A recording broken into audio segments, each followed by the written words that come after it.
Sector का आगे बढ़ना तय है। इलेक्ट्रिक वाहनों की एक बड़ी खासियत यह होती है, वो साइलेंट होते हैं। आज लोग ईवी को एक एक्स्ट्रा व्हीकल नहीं समझ रहे, वो उसे प्रमुख साधन मानने लगे। आज हम इलेक्ट्रिक व्हीकल इकोसिस्टम में सप्लाई और डिमांड दोनों पर तेजी से काम कर रहे हैं।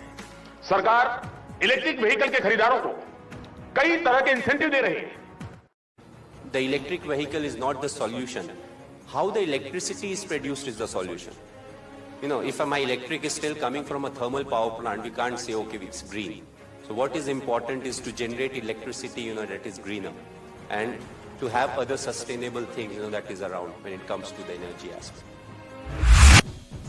नमस्कार दोस्तों, क्या रिएक्शन होगा आपका अगर मैं आपसे पूछूं कि आने वाले टाइम में आप अपनी कार को पानी से चला सकते हैं? आपका रिएक्शन कुछ भी हो, लेकिन टोयोटा कंपनी एक ऐसी गाड़ी बनाने वाली है जो की तरह से पानी पर चलेगी। वैसे तो आप सभी ने देखा होगा, इलन मस्क से लेके हमारे देश के पीएम सभी इलेक्ट्रॉनिक व्हीकल्स की तारीफ ही करते नजर आते हैं। मगर इसका एक और पहलू है दोस्तों, ऐसा मैं नहीं कह रही हूँ, ऐसा कहते हैं खुद MS धोनी, जिनकी पर्सनालिटी हमेशा से रियल प्रॉब्लम्स को सॉल्व करने वाली है। वो कहते हैं हाँ इलेक्ट्रिकल व्हीकल ठीक है, बट इनके लिए भी तो इलेक्ट्रिसिटी चाहिए, और जो इलेक्ट्रिसिटी चाहिए वो तो बनेगी कोयले से या नेचुरल रिसोर्सेज से। तो ये पूरी तरह से सस्टेनेबल नहीं है, पूरी तरह से इको फ्रेंडली कैसे हुआ ये मॉडल। और ऐसा ही कुछ फील किया टोयोटा कंपनी ने, जो कि खुद एक कार मैन्युफैक्चरिंग कंपनी है। इसीलिए टोयोटा कंपनी एक ऐसी गाड़ी बनाना चाहती है, एक ऐसी कार बनाना चाहती है जो फुल्ली सस्टेनेबल हो, पूरी तरह से इको फ्रेंडली हो। इसके लिए उसने पानी वाली गाड़ी का इंजन तैयार करने की कोशिश की है। दोस्तों, अगर ये इंजन बन जाता है और ये पूरी मेन स्ट्रीम में आ जाती है, तो एलन मस्क की टेस्ला से लेके बाकी जितनी भी ईवी सेक्टर्स की कंपनियां हैं, उन सभी को एक कॉन्सेप्ट पूरी तरह से डिस्ट्रॉय कर सकता है ईवी सेक्टर को। मगर दोस्तों, बात ये है कि टोयोटा कंपनी जब खुद ईवी सेक्टर में एक अच्छा मार्केट प्लेस शेयर कर रहा है, एंजॉय कर रहा है, तो क्या जरूरत पड़ गई उसको पानी से कार चलाने की? चलिए दोस्तों, इस पर भी बात करेंगे, साथ में इसमें भी बात करेंगे कि क्या सच में ये ईवी सेक्टर को मात दे सकता है, क्या सच में ये ईवी सेक्टर को पूरी तरह से डिस्ट्रॉय कर सकता है अगर पानी से गाड़ियां बनी? कमेंट में जरूर लिखिएगा। दोस्तों, टोयोटा एक जापानीज कंपनी है जो दुनिया भर में कार बनाने के लिए मशहूर है। यहाँ तक कि अमेरिका में हर 5 में से 1 गाड़ी जो है वो टोयोटा की होती है। तो आप इससे ही समझ सकते हैं कि कितनी बड़ी कार कंपनी है टोयोटा। दोस्तों, टोयोटा की शुरुआत 1937 में हुई थी और टोयोटा ही वह पहली कंपनी थी जिसने ईवी सेक्टर की पहली कार बना के दी थी।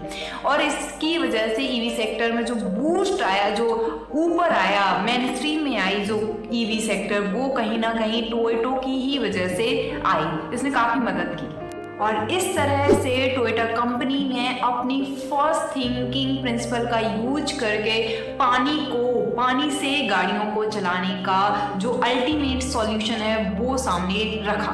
दोस्तों, वैसे ये कोई नई चीज पहली बार नहीं है जो किसी ने पानी से गाड़ियां चलाने की बात की है। इससे पहले भी बहुत सारे लोगों ने इस तरीके की बातें, इस तरीके की इमेजिनेशन भी की है और करके भी कुछ प्रयोग दिखाए हैं, लेकिन उन सभी में कोई ना कोई प्रॉब्लम थी, कोई ना कोई फंडामेंटल इशूज थे, इनप्रैक्टिकल थी, पॉलिटिकल इशूज और बहुत सारी चीज़ों के चलते वो कभी भी मेन स्ट्रीम नहीं हो सके। लेकिन क्योंकि टोयोटा खुद एक बहुत बड़ी कंपनी है, मेन स्ट्रीम की कंपनी है, एक जायंट कंपनी है, तो हो सके कि ये मेन स्ट्रीम में वाटर पावर्ड इंजन को लेकर आ जाए।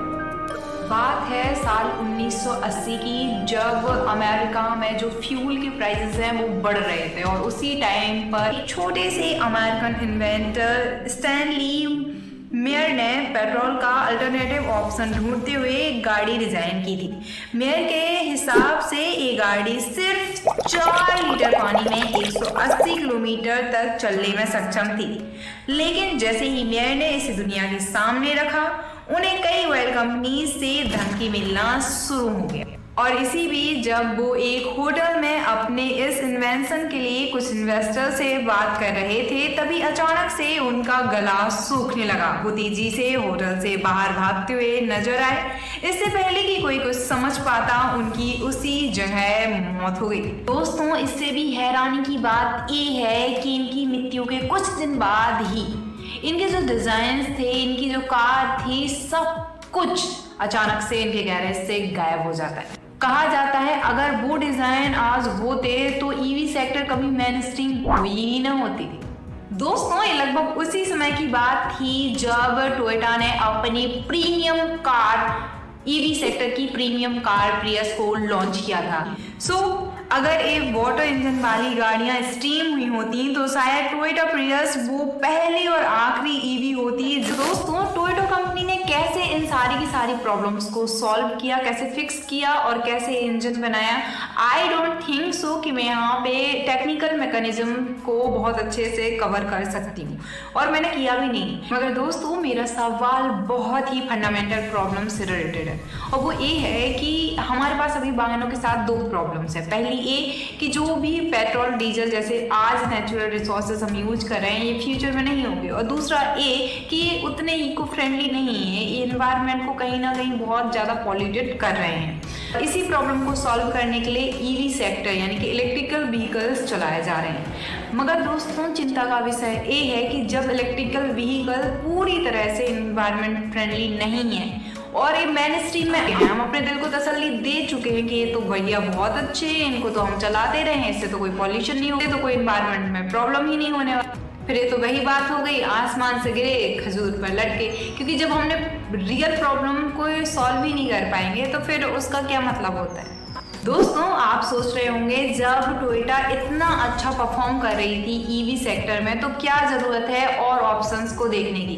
तो दोस्तों, इसके लिए आपको टोयोटा कंपनी नहीं बल्कि जापान के डीएनए को समझने की ज़रूरत है, और तभी आप समझ पाएंगे कि इनोवेशन कितना इम्पोर्टेंट है जापान और जापान की कंपनियों के लिए। दोस्तों, बात है वर्ल्ड वॉर सेकेंड की, जब पूरा का पूरा जापान पूरी तरह से नष्ट हो चुका था और जापान के पास में तब सवाल आया कि अब हम आगे कैसे बढ़ेंगे। तो बहुत सारे ऑप्शन दोस्तों, कुछ तरीके होते हैं किसी भी देश की इकोनॉमी को आगे बढ़ने के लिए। एक होता है कृषि प्रमुख देश यानी कि एग्रीकल्चर बेस्ड इकोनॉमी, जहाँ पे एग्रीकल्चर इतना ज्यादा किया जाता है उसी से इकोनॉमी बूस्ट हो जाती है। दूसरी होती है चाइना की तरह लेबर बेस्ड इकोनॉमी, जहाँ पर लेबर इतनी सस्ती होती है जिससे देश बूस्ट हो जाता है, उस देश की इकोनॉमी बूस्ट हो जाती है। एक तीसरा और होता है जहाँ पर ऑयल और नेचुरल गैस, जैसे कि मिडिल ईस्ट के ज्यादातर जो देश हैं वो अपने देश का ऑयल बेच के अमीर हो जाते हैं और वहाँ की इकोनॉमी उससे आगे बढ़ जाती है। कुछ देश ऐसे होते हैं जहाँ पर बहुत ज़्यादा टूरिज्म आता है और उस देश की इकोनॉमी उसी पर आधारित होती है।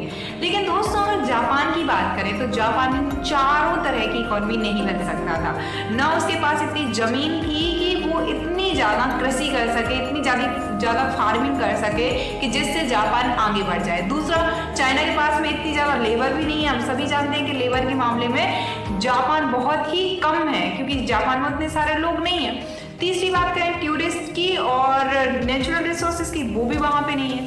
तो जापान ने अपनी फर्स्ट स्किल का यूज करते हुए सोचा कि चलो ये सब नहीं है हमारे पास, लेकिन हम अपने आप को ऐसा बनाएंगे कि सारी दुनिया की कंट्रीज हमारे पास मैन मेड काम के लिए आएंगी, टेक्नोलॉजी के लिए आएंगी। और आप सभी और हम सभी जानते हैं कि जापान ने अपने आप को टेक्नोलॉजी में इतने आगे लेके आया है आज जापान की हम सभी जापान को सल्यूट करते हैं, जापान की टेक्निक को सीखने की कोशिश करते हैं। तो दोस्तों, इस तरीके से जापान के डीएनए में है इन्वेंशन करना, इनोवेशन करना, लगातार आगे बढ़ते रहना, खास करना, कुछ क्वालिटी वाला कंटेंट, क्वालिटी वाला प्रोडक्ट देश और दुनिया को देना।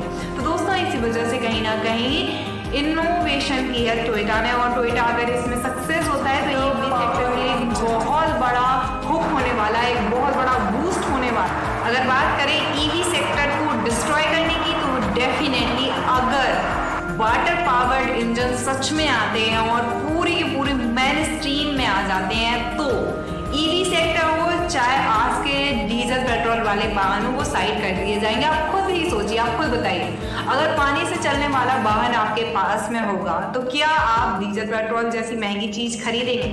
लेकिन दोस्तों, यहाँ पे बहुत सारे कुछ सवाल भी बनते हैं, डिस्कशन, बहुत सारी डिटेलिंग बाकी है जो कि आने वाले टाइम में जब टोयोटा कंपनी इन सब के बारे में बात करेगी तो हम भी आपके साथ में इन सब पे बात करेंगे। दोस्तों, आपको कैसी लगी ये वीडियो? फीडबैक जरूर दें। मिलते हैं एक नेक्स्ट वीडियो में, अंत तक बने रहने के लिए दिल से धन्यवाद।